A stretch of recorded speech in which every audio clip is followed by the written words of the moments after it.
toutes ces belles maisons, la voix, les plaisirs et tout.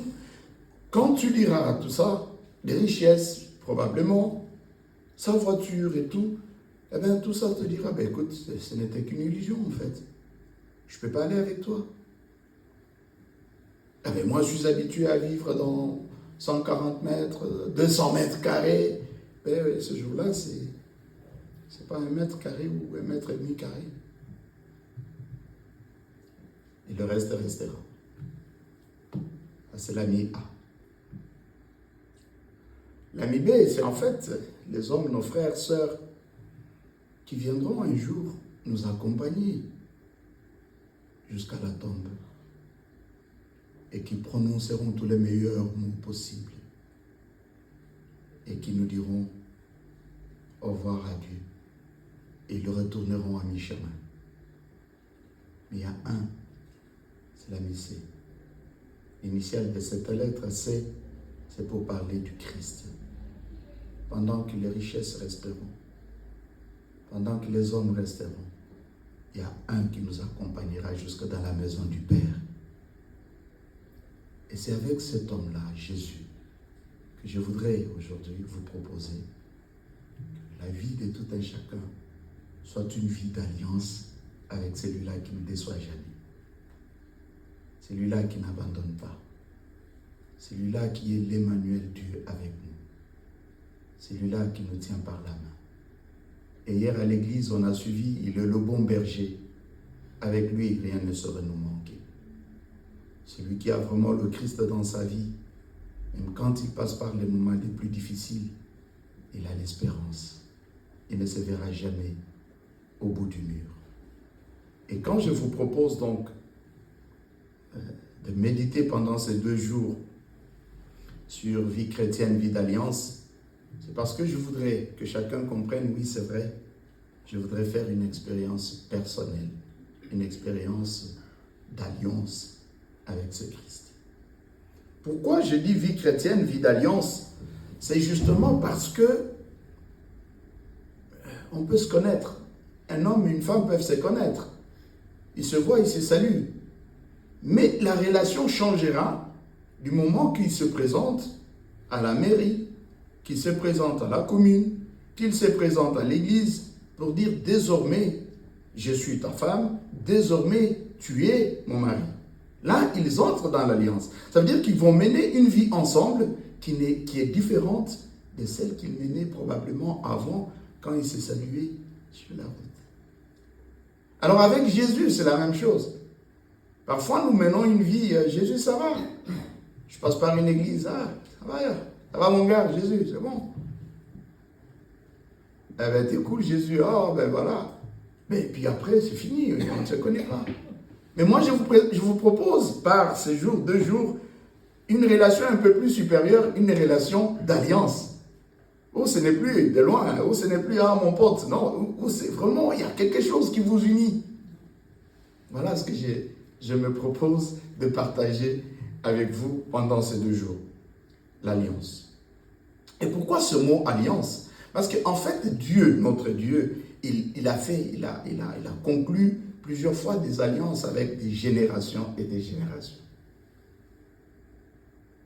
On pourra le voir, j'avais au départ prévu 3 jours, mais bon, ces 2 jours, je vais essayer de dire ce que je peux dire en 2 jours. Alors du coup, il n'y a pas de vie chrétienne sans alliance. Non. C'est bien, c'est bien.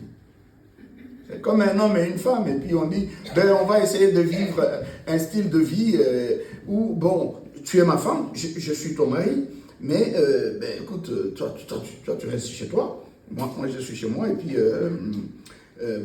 non, il y a des conditions pour être dans une alliance.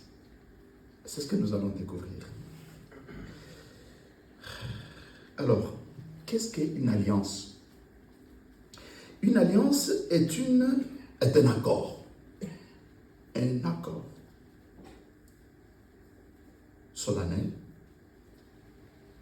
et à la fois un lien que l'on établit entre 2 ou plusieurs parties. Un accord. Donc, ça veut dire que personne ne force. Mais c'est un accord. Vous vous mettez d'accord. Il faut que ça soit comme ça. Et là, ça rejoint notre liberté. Oui, c'est vrai, le christianisme ne doit pas marcher sur ma liberté, oui. Et quand je vous propose la vie chrétienne comme une vie d'accord, une vie d'alliance, c'est-à-dire que c'est un accord, vous vous mettez ensemble. Mais attention, mes frères et sœurs, cet accord, il y a quelque chose de plus important que je voudrais aussi relever. C'est que cet accord, pour définir l'alliance, il peut être conscient, l'accord peut être conscient ou inconscient. Ça veut dire que vous vous retrouvez dans une alliance sans trop le savoir ou sans trop connaître les contours. Je risque de blesser certaines sensibilités avec ce que je dis. Excusez-moi, mais il faut que je le dise.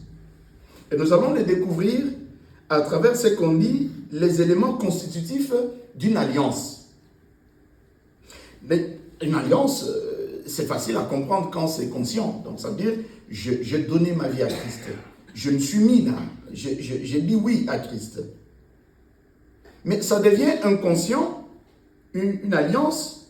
Je peux entrer dans une alliance de manière inconsciente quand justement je mène une vie qui ne respecte pas, ou qui respecte certains principes d'une certaine alliance. Par exemple, je mène une vie conforme à l'alliance avec Satan, avec les symboles, avec les promesses, avec une vie comme ça. Eh bien, je me retrouve de manière inconsciente dans une alliance qui n'est pas celle du Christ. Je peux bien beau clamer que je suis chrétien, mais je suis plutôt dans une autre alliance de manière inconsciente. Et nous allons les découvrir à travers les éléments constitutifs. Pour qu'il y ait alliance, et entre-temps, je voulais bien considérer ce premier jour comme le jour des notions, mais je suis obligé de les appliquer directement à notre vie. Pour qu'il y ait alliance, il faut qu'il y ait deux parties. Il faut que je sois là, et puis, dans le cas de l'alliance avec Christ, il faut que le Christ soit là. Il y a deux parties. Je ne peux pas dire que je suis dans une alliance quand Christ n'est pas là dans ma vie. Non, c'est une illusion. Je suis là. Et, par exemple, pour ceux qui ont fait le pacte avec Satan, ils sont dans une alliance, mais avec Satan. Alors, ceux-là, ils sont dans une alliance. On aura le temps peut-être d'expliciter si c'est possible, mais je serai obligé de dire ça.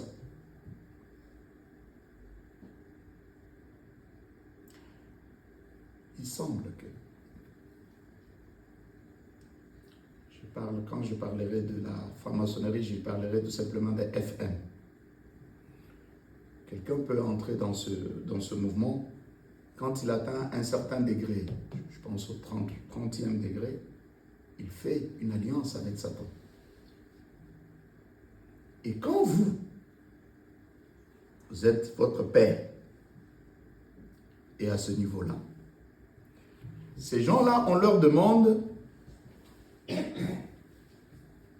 l'identité.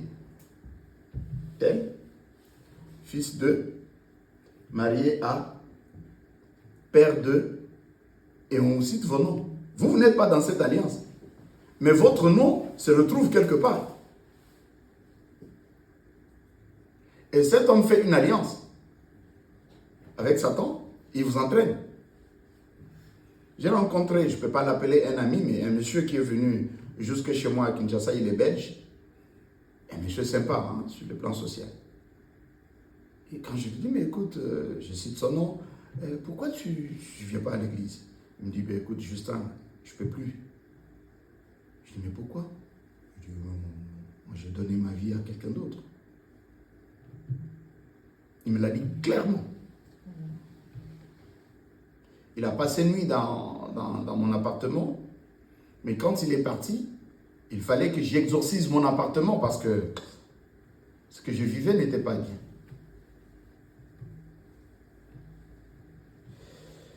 Deux parties, pour nous, pour aller vite, la partie en face de moi, de chacun, ça doit être le Christ. Deuxième élément constitutif, là c'est quand même important, ce sont les promesses.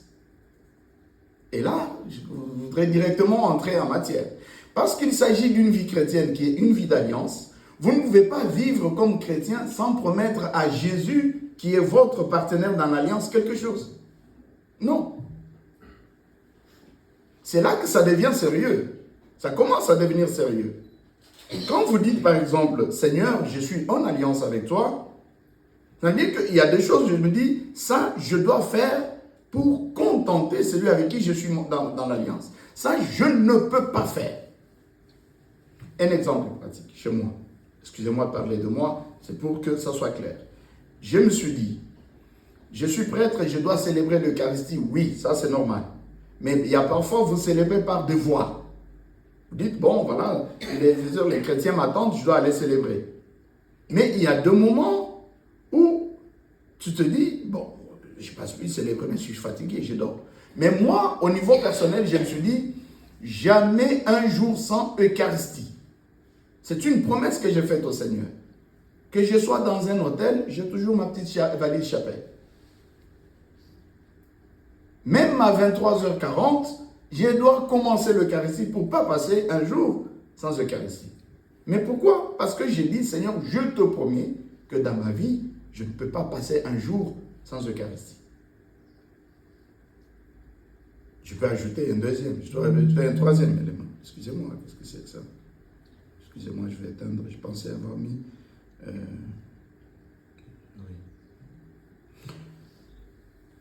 Je peux ajouter 2. Quelqu'un peut se dire chaque semaine, chaque mois et chaque année, par exemple. Par jour, moi je me dis, je ne peux pas passer un jour sans Eucharistie. C'est un exemple. Un autre dirait, chaque semaine, je choisirai un jour où je me tiendrai impérativement devant le Saint-Sacrement pendant 1 heure. Un autre dirait, je ne peux pas, ou bien un jour, une fois par semaine, je me prive de nourriture, par exemple de 6 heures du matin jusqu'à 18 heures. Donc chacun peut trouver un élément pour promettre au Seigneur. Tout ça c'est quoi? C'est pour montrer au Seigneur que ça je le fais par amour pour toi. Pourquoi?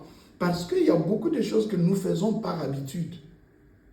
Et je pense qu'une vie réellement chrétienne, une vie d'alliance, au-delà des habitudes, elle a besoin de quelque chose. Nous faisons des choses par habitude. Oui, ça va, je me suis réveillé le matin, au nom du Père et du Fils, notre Père, salut Marie.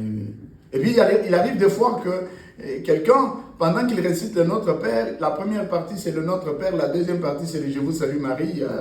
Voilà. Donc ça veut dire qu'on a fait des choses machinalement, ben voilà. On est un peu dans une habitude. Mais moi, je vous propose une vie chrétienne qui n'est pas fondée sur seulement des habitudes, mais une vie chrétienne fondée sur l'alliance. Quand vous faites des choses par alliance, c'est différent. C'est différent. Ça, je ne le fais pas par habitude, je le fais parce que je suis dans une alliance. Je promets au Seigneur que ça, je ne peux pas faire pour toi. Un prêtre, par exemple, est dans une alliance avec le Seigneur, je suppose. Et au nom de son alliance, il dit, par exemple, il ne peut pas se marier.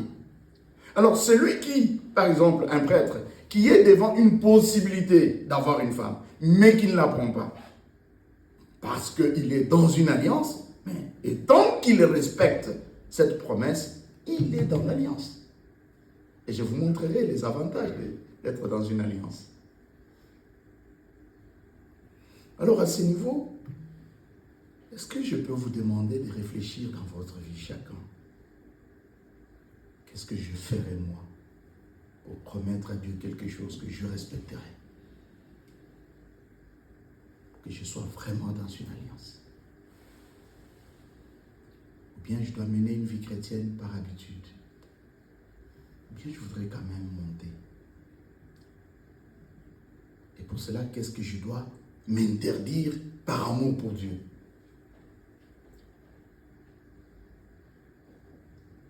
Qu'est-ce que je dois faire pour prouver davantage à Christ avec qui je suis dans l'alliance que je t'aime tant?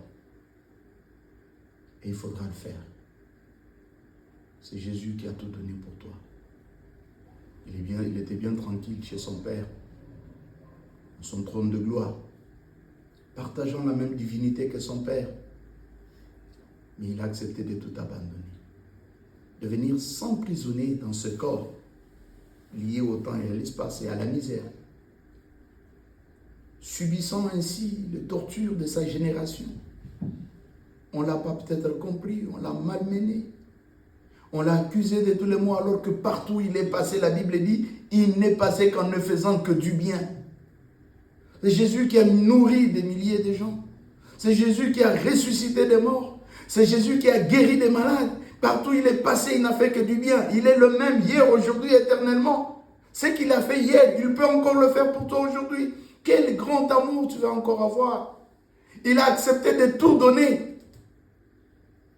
Jusqu'au moment où, quand on vient pour l'attraper, il dit, si c'est moi que vous cherchez, il démontre ceux qui étaient derrière lui. Et ceux qui étaient derrière lui, c'était qui? Ses disciples. C'est-à-dire, il dit, tous ceux qui viendront après moi, tous ceux qui viendront à ma suite, si vous voulez, moi, me toucher, eux, ne les touchez pas. Voilà un Jésus qui accepte de se donner pour qu'on ne te touche pas. Ah! Et il monte sur la croix. Il lui restait une tunique.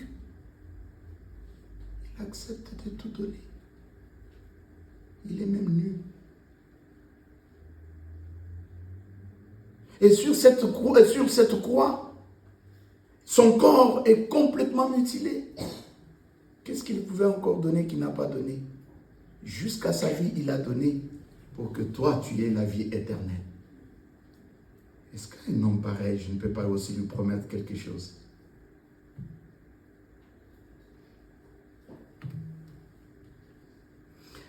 Troisième élément constitutif, ce sont les conditions. Tant qu'on est dans une alliance, disons que les promesses, c'est un peu au niveau personnel, mais les conditions, c'est un peu au niveau général. Nous connaissons les exigences du christianisme. Ce qui m'étonne dans notre génération aujourd'hui, c'est que les gens veulent que Dieu fasse ce qu'ils veulent.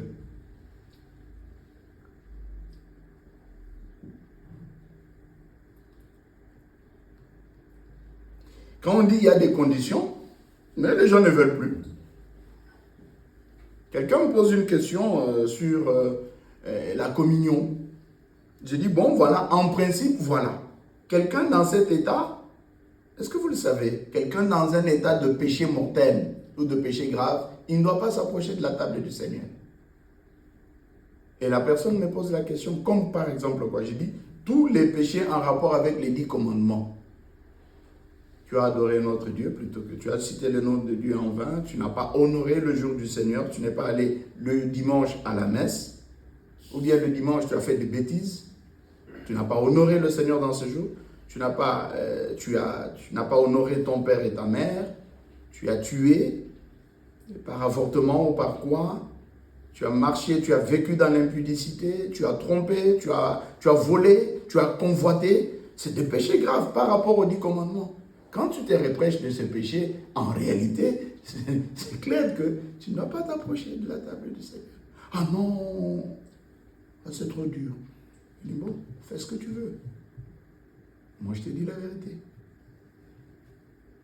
Parce que nous voulons que le Seigneur lui fasse ce que nous voulons. Et c'est ça le monde dans lequel nous voulons.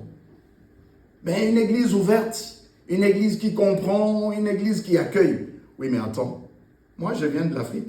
Je viens chez toi et je dis, tu m'as accueilli, c'est très bien. Ah, monsieur l'abbé Justin, ah oui, monsieur l'abbé, entre, reste chez moi. Je reste chez toi, premier jour. Deuxième jour, je dis, accepte-moi comme je veux. Moi, je monte sur ton lit et sur ton canapé avec des pieds sales. Que tu le veuilles ou pas, tu dois être ouvert. Et je fais comme ça. Et puis, je ne mange pas ton fromage, tu manges les feuilles de manioc comme moi. Si je t'accueille, c'est pour quand même que tu respectes les principes de ma maison. Une église ouverte ne doit pas se noyer dans ta volonté à toi. Donc, c'est considérer aussi tout ce que le Seigneur nous demande. Parce que nous sommes dans une alliance. Subjectivement, j'ai promis au Seigneur que désormais je ferai ça. Troisièmement, ce sont les conditions. Quelles sont les conditions quand je suis dans une alliance? 4. Dans chaque alliance, il y a les signes. Il n'y a pas d'alliance sans signe.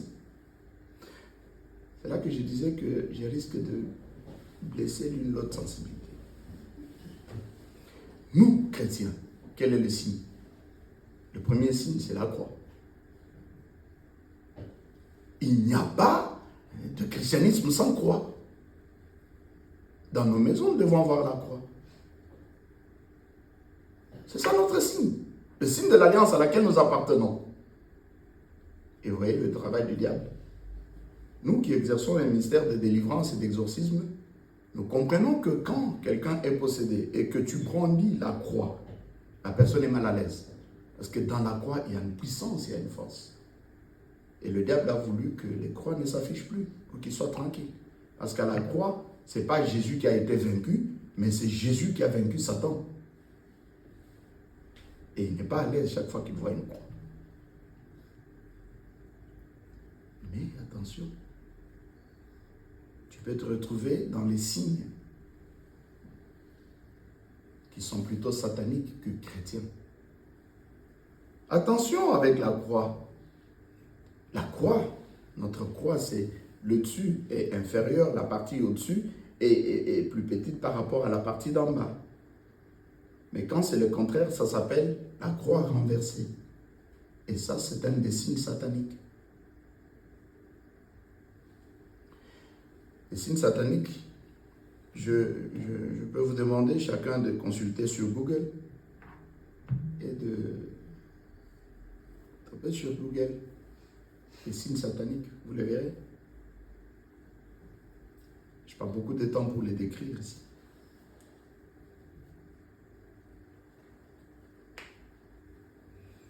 J'allais dire que j'allais blesser certaines sensibilités, mais bon. Je les respecte.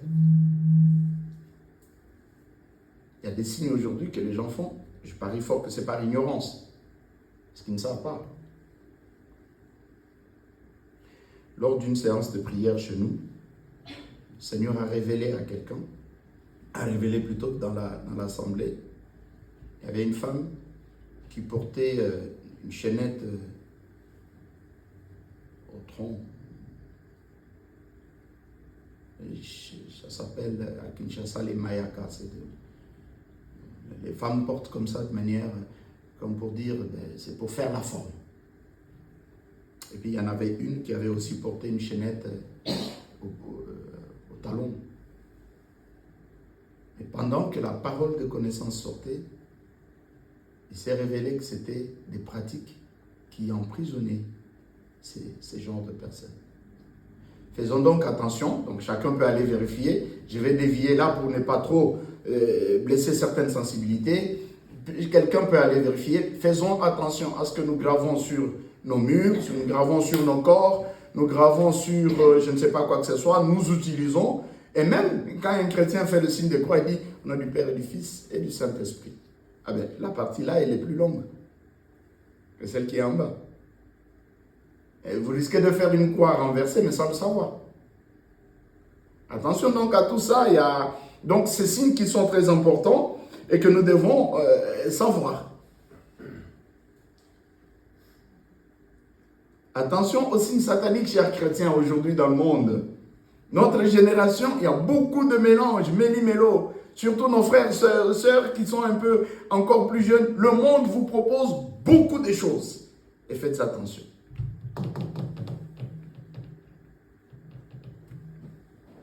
Est-ce qu'il y a quelqu'un qui a une Bible? Je voudrais quand même citer ce texte.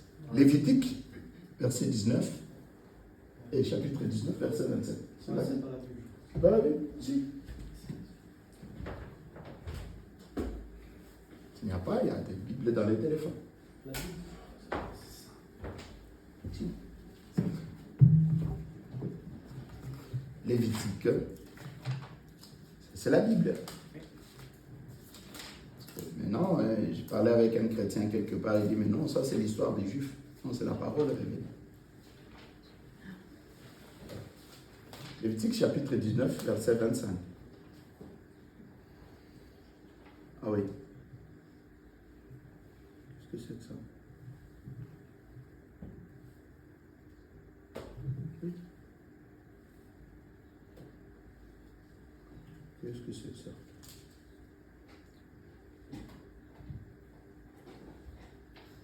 Bon, je sais pas ça. Je vais trouver dans la Bible. Si vous avez une Bible de Jérusalem, on va bien trouver Lévitique. Oh, c'est en espagnol.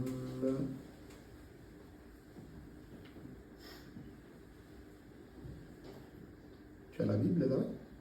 Je suis en train de La Bible de Jérusalem, je n'ai. Lévitique 19, 25.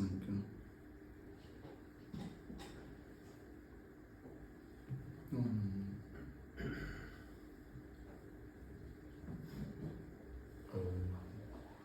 C'est plutôt 28. 28, voilà. Bon, je commence par le verset 27. Tu peux lire? J'aime pas beaucoup de lire. 27, c'est par là.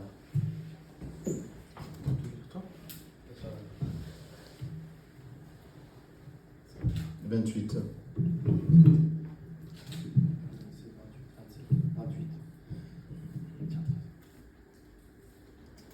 Vous ne vous verrez pas d'incision dans le corps pour un mort, et vous ne vous ferez pas de tatouage. Je suis Yahvé.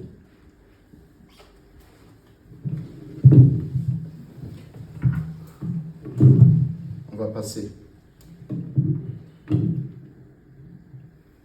Alors, ça c'était le quatrième élément constitutif dans l'alliance. Et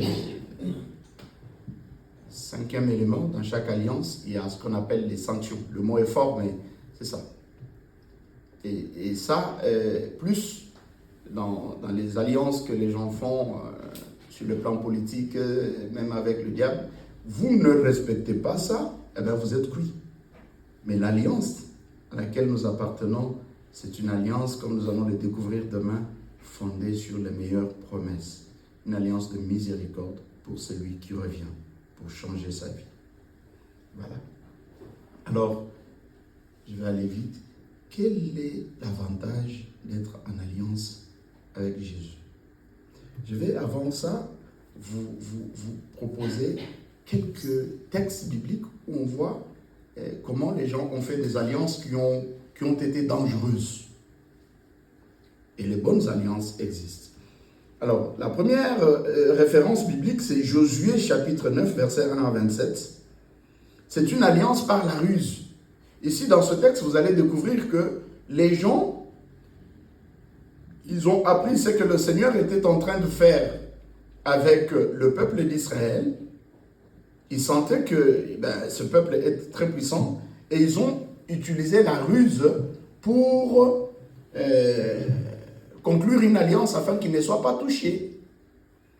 Alors ces gens, ils sont venus dire à Josué que nous venons de loin et ils ont pris des pains secs et ils ont porté des habits complètement émiettés ou déchirés avec des chaussures usées. Et ils sont venus pour montrer à Josué qu'ils venaient de loin et qu'ils venaient pour conclure l'alliance, alors qu'ils étaient juste à côté. Et Josué a conclu l'alliance avec ces gens, mais sans savoir que ces gens sont là pour tromper. Et c'est pour dire que, attention, un peu aujourd'hui, je ne vous demande pas d'être méfiant, mais je vous dis, faites attention à quelqu'un qui vient et qui vous dit des choses mielleuses. Ah, mais je trouve que toi, tu es bien, hein? Je trouve quand même que tu as quelque chose que moi, je n'ai pas. Attention à la ruse. Et cette personne peut entrer dans ta vie. Toi, tu penses qu'elle vient avec de bonnes intentions possibles, alors qu'en fait, elle vient par la ruse, en recherchant quelque chose dans ta vie.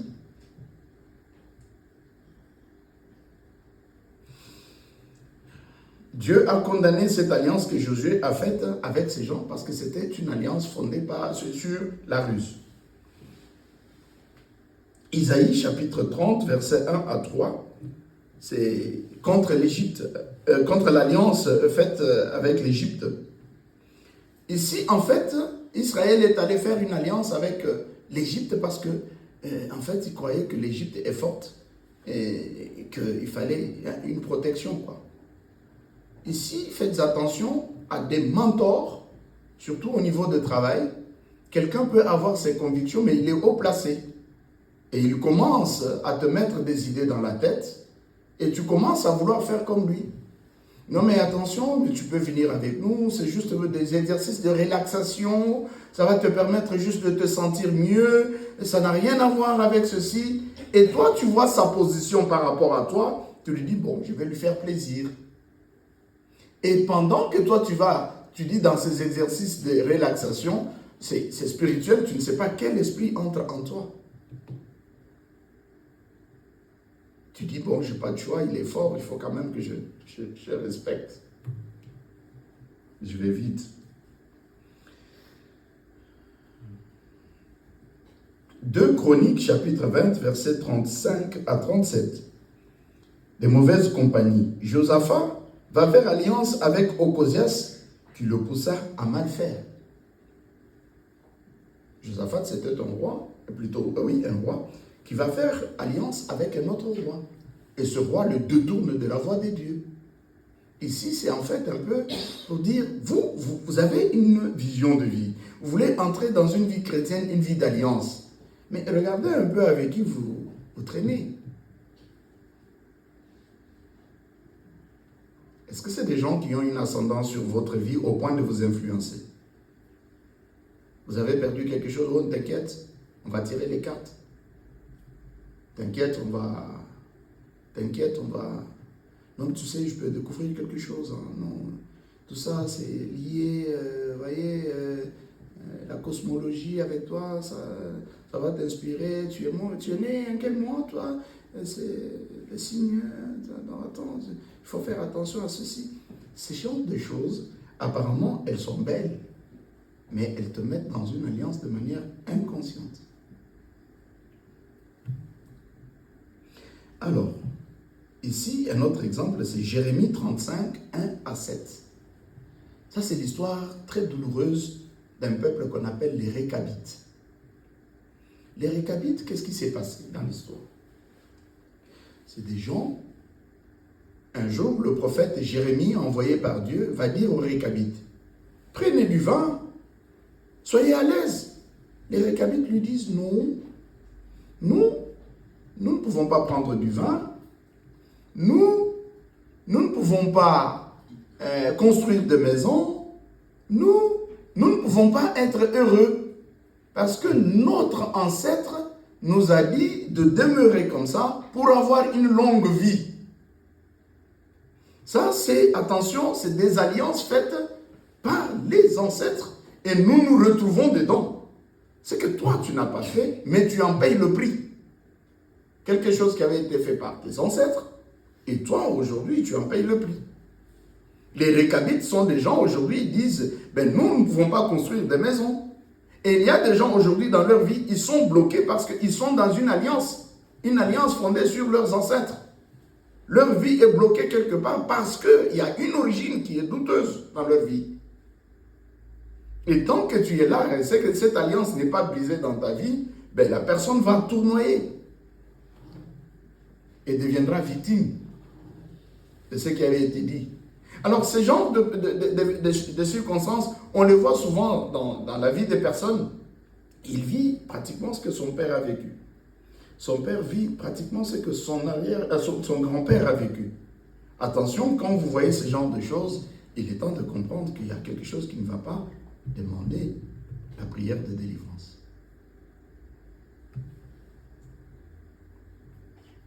Mais il y a eu aussi de bonnes alliances.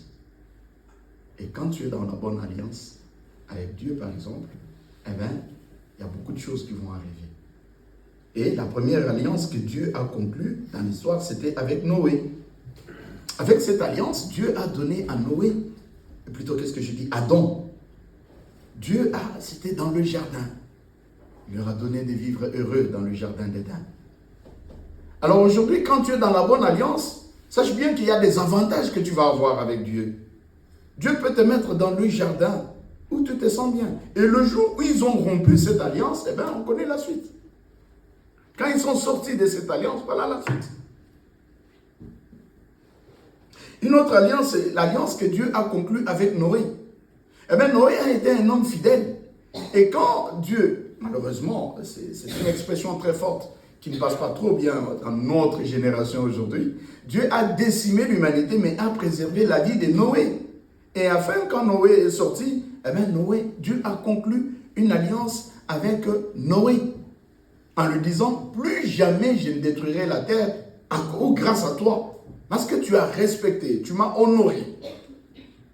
Donc l'alliance peut t'apporter aujourd'hui la protection divine. Et en ce moment-là, pour revenir à ce que j'ai dit ici, le signe, rappelez-vous que du temps de Noé, Dieu a dit, voici mon arc-en-ciel. Toutes les fois que je verrai cet arc-en-ciel, eh bien, je ne tuerai plus la terre.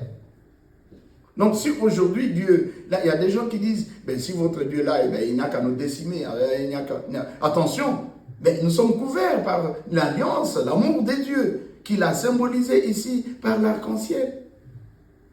Même si aujourd'hui, il y en a qui utilisent l'arc-en-ciel pour faire ce qu'ils veulent, mais nous considérons l'arc-en-ciel comme le signe d'alliance du temps de Noé. Dieu a conclu l'alliance avec Abraham et lui a dit, on ne t'appellera plus Abraham, mais on t'appellera Abraham. Tu deviens le père d'une grande multitude. Je bénirai celui qui te bénira et je maudirai celui qui te maudira. Voilà, il le dit parce que Abraham a conclu une alliance avec lui. Il y a des faveurs que le Seigneur vous donne. Les faveurs du mieux-être, les faveurs de bonheur intérieur. Mieux-être, ce n'est pas seulement avoir plein de dents, plein d'or, mais c'est cette tranquillité, cette paix d'esprit que le Seigneur peut vous donner. Et ça, il le donne dans l'alliance. Dieu a conclu l'alliance merveilleuse avec David. Et David s'est tenu devant Goliath. Savez-vous, chacun de nous a un Goliath dans sa vie. Un géant qui ne lui permet pas d'être à l'aise. Une situation qui l'embête toujours. On peut beau faire semblant, mais cette situation, quand je pense à ça, ça me torture. C'est le Goliath qui se tient devant moi. Quand vous êtes dans l'alliance avec Jésus, ben Jésus va vous permettre de monter et de marcher calmement sur ce Goliath et vous vous sentirez en paix.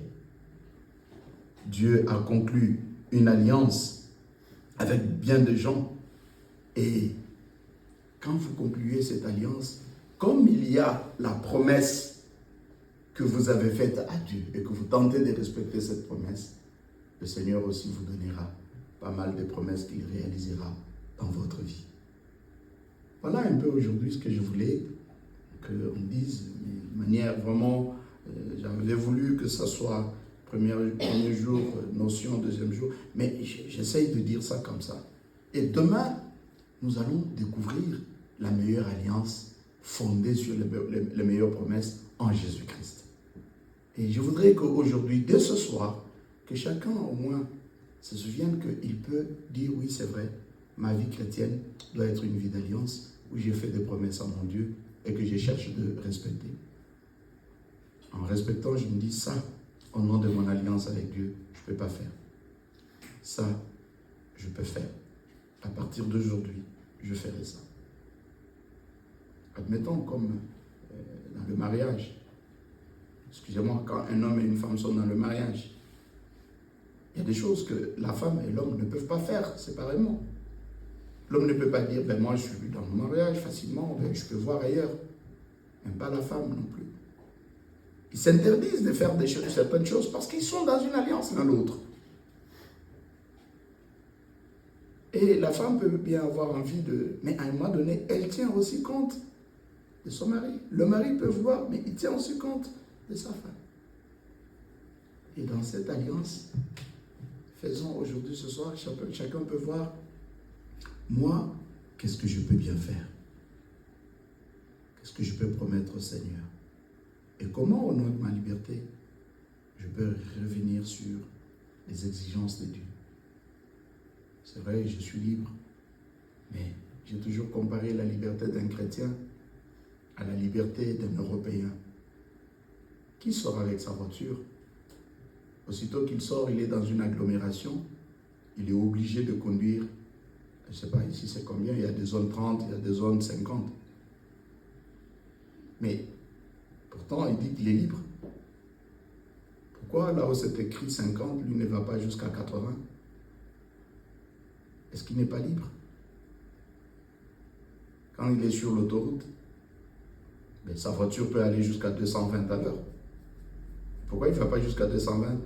Vous me répondrez, il y a des radars. Mais vous êtes libre. Et si vous flashez, il n'y a pas de problème, vous êtes libre. Ah, là on respecte. Mais quand le bon Dieu dit, non, non, non, non, ne fais pas ceci, ne fais pas cela. Ah non, non, non, non, non, moi je suis libre. Attends. Le bon Dieu, quand il te dit, ne fais pas ceci, ne fais pas cela, ce n'est pas parce qu'il est contre ta liberté. C'est parce qu'il sait qu'en allant à 250 à l'heure, 220 à l'heure, c'est dangereux pour toi, tu peux mourir. Et ça, le sens du commandement de Dieu. Ils sont dedans pleins d'amour. C'est comme un parent qui voit son petit enfant de 1 an qui cherche à aller toucher le feu. Il dit, ne touche pas. L'enfant dit, mais non, moi je vais toucher. Mais le papa sait que là, c'est le feu, ça brûle. Ah, il est bon Dieu. Mais voilà comment aujourd'hui, l'humanité veut nous faire voir qu'on peut se passer des dieux, ben on ira tout droit dans le mur. Et Covid nous a aidé à comprendre que nous ne sommes que des êtres fragiles. Un petit rien a paralysé l'humanité. Et on commence maintenant à oublier. Même ceux qui ne priaient pas, ils nous disaient, mais vous ne pouvez pas demander à votre Dieu là d'enlever Covid. Voilà, c'est ça, c'est qu'on peut faire cette première soirée, de réfléchir sur ma vie et de regarder comment je peux promettre à Dieu quelque chose que je peux honorer. Et quand je n'arriverai pas, le Seigneur est toujours prêt à nous pardonner. Ce n'est pas assez mécanique, il y a le sacrement de pénitence, on va se confesser et on repart. Demain, si vous voulez, on va alors entrer dans la profondeur de l'alliance avec Jésus, une alliance fondée sur les meilleures promesses. Je vous remercie.